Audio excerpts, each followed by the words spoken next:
Bon, on vient d'installer le campement avec Lucas, on vous fera un petit tour, on a mis plusieurs tarpes au-dessus de nous.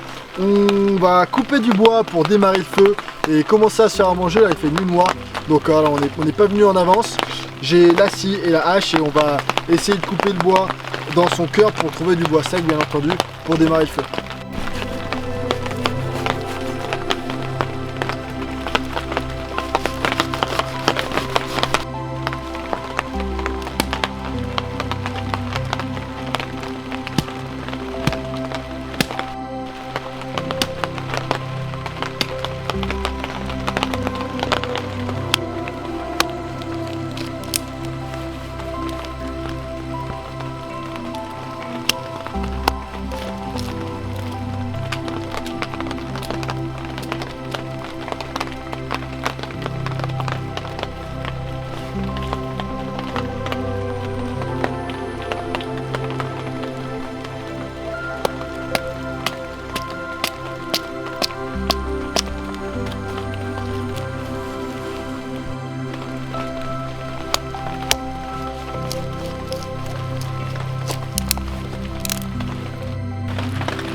Ça y est, le feu est démarré, ça a été une dure épreuve. On avait des amadous, donc on n'a pas fait ça dans les règles de l'art.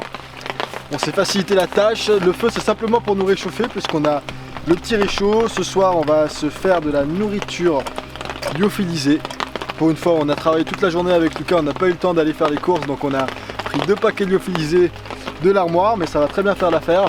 Et là, on a la tarpe juste au-dessus qui nous protège. Comme vous pouvez l'entendre, il pleut bien, donc ça fait du bien d'avoir une petite protection. Et il est déjà 22 h passées, donc on commence à avoir faim. On va activer le réchaud.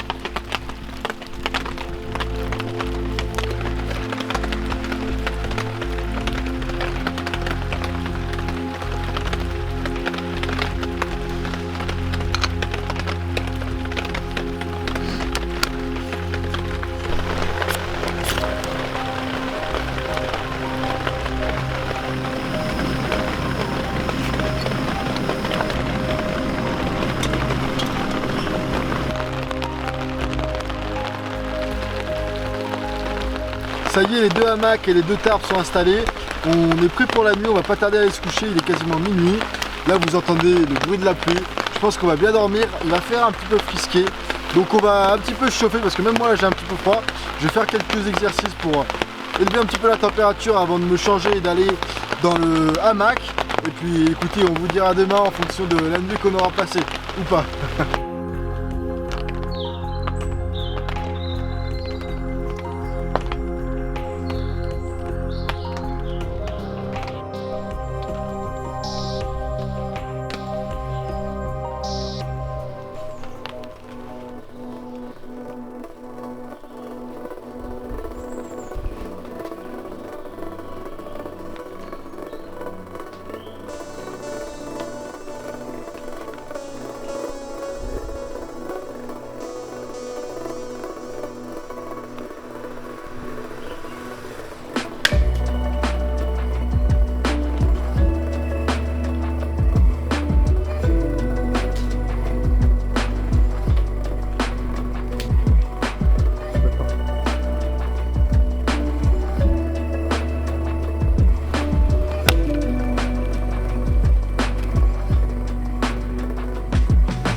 Alors au niveau de la nuit, pour ceux qui se demandent, on a testé des hamacs de chez Ticket to the Moon, TTTM, que Lyophilisé nous a envoyé pour un test. Ici c'est le hamac original, si je dis pas de bêtises. C'est un nouveau modèle, et puis ici là-bas c'est un ancien modèle que j'avais depuis quelques années déjà, c'est le modèle double. On a également l'ancien modèle de tarpe et le nouveau modèle de tarpe de chez Ticket to the Moon. Dans le nouveau modèle on a plusieurs œillets, donc on peut faire d'autres configurations possibles. J'aime beaucoup ce type d'hamac. Pourquoi est-ce que j'aime beaucoup ce type de hamac? C'est que c'est hyper simple pour le montage. On a juste à attacher cette sorte de sangle autour de l'arbre, donc le fait qu'on ait une plus grande largeur, ça abîme moins l'écorce de l'arbre. Et ensuite avec le hamac on a juste à venir, voilà, donc c'est un mousqueton. On avait fait cette corde pour que l'eau elle ruisselle directement ici au lieu de venir sur le hamac en question. Mais sinon on prend le mousqueton, on accroche à un nœud, on peut faire un autre nœud si on veut le tendre ou le détendre un petit peu. Et voilà, le hamac est posé.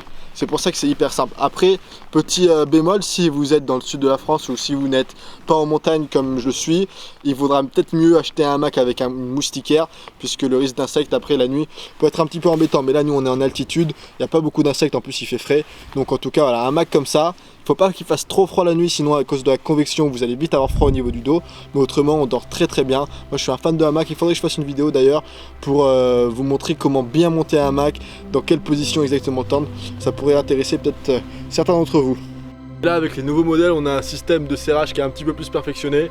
J'ai attaché la corde facilement autour de l'arbre et ensuite si je peux venir desserrer ou je peux venir tendre mon tarpe en fonction du montage que j'ai envie de faire tout simplement. Si ça vous intéresse d'en savoir plus sur ce tarp et sur ce hamac en question, je vous mettrai tous les liens juste en dessous dans la description.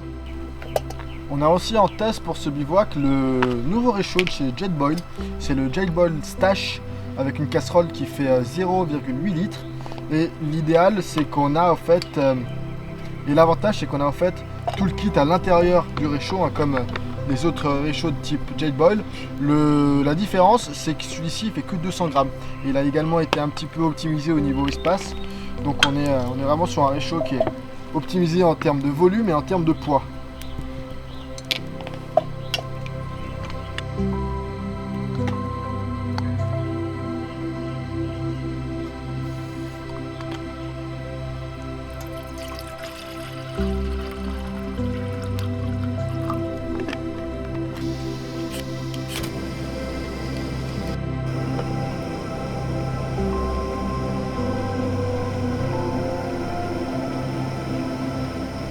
Et donc tout ce kit, lorsqu'on veut le ranger, il va tenir uniquement à l'intérieur de la popote qui fait encore une fois 0,8 litres de contenance. En ce qui nous concerne, on va faire chauffer l'eau, puis ensuite on va boire un petit thé. On pourra ensuite ranger le campement et il faudra qu'on vous tourne une nouvelle vidéo puisque il a plu toute la soirée hier soir et quasiment toute la nuit. Donc ça va être l'occasion de faire une petite vidéo pour gérer la pluie lorsqu'on est en bivouac et vous donner quelques astuces. Allez, c'est la fin de ce bivouac. On a eu une petite heure de pause, donc il a arrêté de pleuvoir. Hop. Et là, il commence à repluvioter. Comme vous pouvez voir, je range d'abord le milieu du hamac et je garde le mousqueton à l'extrémité. Je le rangerai en dernier, comme ça, lorsque vous voudrez réétendre le hamac, j'aurai juste à sortir le mousqueton et étendre le tout. Sur ces belles paroles, je vous dis comme d'habitude, prenez soin de vous, gardez le sourire, c'est important. N'hésitez pas à appuyer sur la cloche pour ne rien rater aux prochaines vidéos. Et je vous dis comme d'habitude, à très bientôt.